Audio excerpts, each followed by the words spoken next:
Et nous, quand on va voir dans la parole des gens de science, eh bien des fois on va trouver qu'ils nous parlent du qadar. Et des fois on va trouver qu'ils nous parlent du qada. Donc est-ce qu'il y a une différence entre les deux? Est-ce que ce sont deux synonymes et que des fois on peut utiliser l'un et il aura le même sens que l'autre ou pas?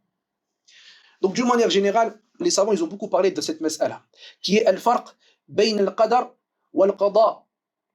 Donc si on traduit un peu, chose que personnellement je n'apprécie pas trop parce que ce sont des mots que même en arabe on les explique pour bien les comprendre. Donc qu'est-ce que nous on devrait dire de le traduire en français? Mais on essaie de rapprocher. Donc al-qadar là, prédestiné entre guillemets.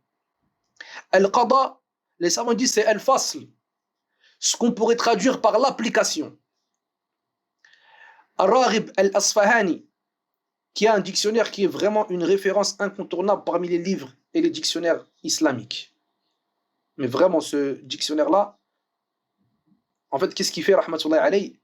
Il va prendre pratiquement tous les mots qui sont dans le Coran, qu'on retrouve dans le Coran, et il va les ramener selon tous les sens qu'on va retrouver dans le Coran, ainsi que dans la langue arabe. Et là, franchement, quand tu dis ça, tu savoures et tu découvres de plus en plus et plus en profondeur le caractère exceptionnel du Coran. Donc lui, Ar-Raghib al-Asfahani, quand il explique Al-Qada ou Al-Qadar, il nous dit que Al-Qadar, on a dit la prédestinée, traduction relative et approchée, il nous dit c'est comme celui qui va préparer quelque chose pour le peser. Par exemple, toi tu rassembles des fruits et des légumes et tu t'apprêtes à les peser. Donc là, c'est le Qadar ça. Ou Al-Qada bimanzilatil kayl. Et le Qada c'est quoi? C'est le moment où tu vas prendre ces fruits-là et tu vas les peser. Là, c'est ce qu'on va appeler Qada. Taïb. Certains savants aussi nous expliquent ça différemment. Ils disent c'est comme celui qui va prendre la mesure pour des vêtements. Il va dire voilà, toi tu veux cette taille avec cette largeur, cette longueur.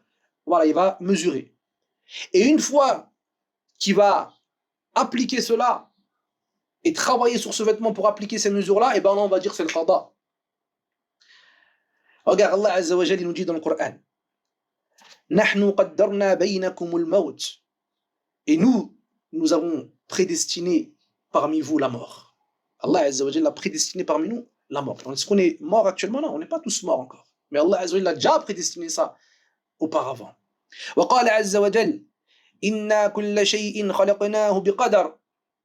Allah il dit que certes chaque chose, eh bien nous l'avons créé avec prédestination. Donc ça c'est concernant le qadar, on voit qu'il y a c'est le fait de lui donner, le faire devancer par rapport au qada, par rapport à l'application. Et Allah Azza wa Jalla nous dit dans un verset où il mentionne les musulmans lorsqu'ils ont rencontré l'ennemi. Allah Azza wa Jalla nous dit وَإِذْ يُرِيكُمُوهُ إِذِ الْتَقَيْتُمْ فِي أَعْيُنِكُمْ قَلِيلًا وَيُقَلِّلُكُمْ فِي أَعْيُنِهِمْ. Allah Azza wa Jalla nous dit à ce moment-là, lorsque vous avez rencontré les ennemis, Allah Azza wa Jalla il vous faisait voir les ennemis comme étant peu nombreux. Et il les mettait à vos yeux, il vous mettait vous à leurs yeux à eux, comme si vous aussi vous étiez peu nombreux. Yani Allah Azza wa Jalla, que ce soit des deux parties, il faisait comme si ils étaient moins nombreux. Et vu que les croyants ils étaient moins nombreux, bah, ils voyaient que les gens en face, ils étaient moins nombreux, et bien ça leur donnait de la force. Et de l'autre côté, lorsque les kuffars, que eux ils étaient plus nombreux, et ils les voyaient moins nombreux, et bien ils pouvaient se sentir au-dessus, et par là au final ils seraient trompés. Donc Allah il dit à ce moment-là, qu'est-ce qu'il nous dit? Il nous dit لِيَقْضِيَ اللَّهُ أَمْرًا كَانَ مَفْعُولًا. Cela pourquoi? Pour appliquer une affaire, une chose qui allait être forcément établie, qui allait forcément être appliquée. Donc tu as vu ici, tu comprends? لِيَقْضِيَ, pour qu'Allah il applique, et il fasse tomber ce qu'il a qaddar jalla wa ala, pour qu'il applique ce qu'il a prédestiné auparavant subhanahu wa ta'ala. Et Allah il nous dit dans le Coran فَقَضَاهُنَّ سَبْعَ سَمَاوَاتٍ فِي يَوْمَيْنِ.